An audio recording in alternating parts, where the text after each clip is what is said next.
So we don't have information on this, but we have claims about what's being used. And so the question for Meta is not, are you providing this information? The question for Meta is this information being used? Are WhatsApp users safe? Can you investigate and determine what changes need to be made to make WhatsApp safe? And Meta simply refused. They simply demurred and said, "Oh, we don't know anything about this." And what they should have done, when if it is alleged that your software is getting your users killed, right? That is the strongest possible allegation of unethical product design and behavior. That should have been a code red for Meta. From top to bottom, they should have done a complete audit of everyone involved, every system, every human, every process, every vulnerability, to say, what do we need to do to make WhatsApp safe so that we can say to our users, WhatsApp is not going to get you killed? And they didn't do that.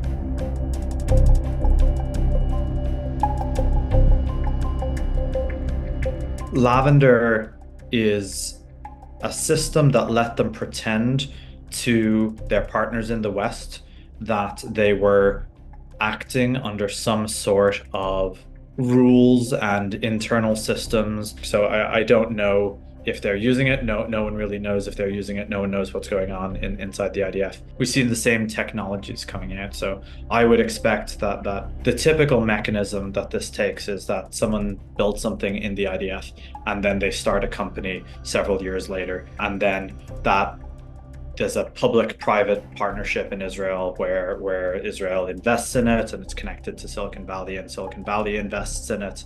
And then, these are the battle-tested systems. My expectation is that we will see exactly this. We will see an equivalent of Lavender being sold by a private company. There's a lot of autocrats who would find value to that. There's a lot of dictatorships and militaries who would find a lot of value in having an AI system that they can pretend that does it, and we see these in a lot of systems in even in the US. The criminal justice system has started using AI to do sentencing recommendations, so that's very much the same thing.